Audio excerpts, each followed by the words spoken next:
ವಿದ್ಯಾಧರ ಯಾವ ಊರು ಸರ್? ಇಲ್ಲಿ ಸಿರ್ಸಿ. ಉತ್ತರ ಕನ್ನಡ ಜಿಲ್ಲೆ. ಹೌದು. ಈ MP ಎಲೆಕ್ಷನ್ ಏನು ಅನಿಸ್ತಾ ಇದೆ ನಿಮಗೆ? MP ಎಲೆಕ್ಷನ್ ಅನಿಸಿಕೆ ಅಂದರೆ ಅಷ್ಟೇನು ಬೇರೆ ಕಡೆ ಇದ್ದಂಗೆ ತುಂಬ ಪ್ರಚಾರ ಏನು ಯಾರೂ ಮಾಡ್ತಾ ಇದ್ದಂಗೆ ಏನು ಅನಿಸಿಲ್ಲ ಇನ್ನೇನು. ಸೊ ಇನ್ನು ಮುಂದೆ ನೋಡಬೇಕು ಏನಾಗುತ್ತೆ ಅಂತ. ಈಗ ಅನಂತಕುಮಾರ್ ಹೆಗ್ಡೆ ಅವರು ಇದ್ರು 25 ವರ್ಷದಿಂದ ಏನು ಕೆಲಸ ಆಗುತ್ತೆ ಜಿಲ್ಲೆಗೆ?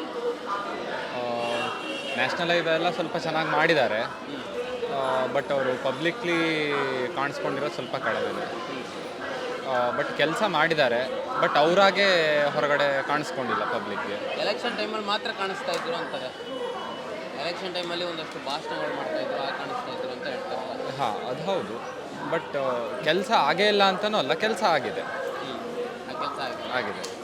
ಈಗ ಅವ್ರಿಗೆ ಟಿಕೆಟ್ ಸಿಕ್ಕಿಲ್ಲ, ಏನು ಅನಿಸ್ತಾ ಇದೆ? ಅವ್ರಿಗೆ ಟಿಕೆಟ್ ಸಿಕ್ಕಿಲ್ಲ, ಕಾಗೇರಿ ಅವ್ರಿಗೆ ಸಿಕ್ಕಿದೆ. ಅವರು 5-6 ಸಲ MP ಆಗಿದ್ದಾರೆ. ಸೊ ಎಲ್ರಿಗೂ ಚೇಂಜಸ್ ಬೇಕು ಅಂತ ಅನಿಸಿರ್ಬೋದು. ಹಾಗಂತ ಇವಾಗಲೂ ಟಿಕೆಟ್ ಕೊಟ್ಟಿರೋದು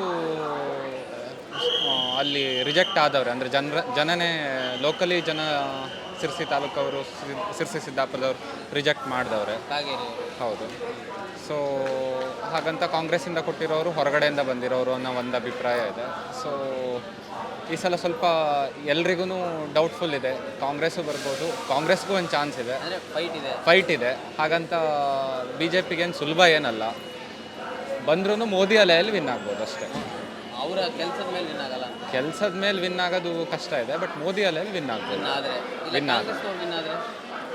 ಕಾಂಗ್ರೆಸ್ ಅವ್ರು ವಿನ್ ಆದರೆ based on public rejection. Modi ಅಲೆ ಅನ್ನೋದಕ್ಕಿಂತನೂ ಕ್ಯಾಂಡಿಡೇಟ್ ನೋಡಿ ಬೇಡ ಅಂತ ರಿಜೆಕ್ಟ್ ಮಾಡಿದರೆ ಕಾಂಗ್ರೆಸ್ ಬರೋ ಚಾನ್ಸಸ್ ತುಂಬ ಜಾಸ್ತಿ ಇದೆ. Thank you. ನಿಮ್ಮ ಹೆಸರು? ವಿದ್ಯಾಧರ್ ಅಂತ.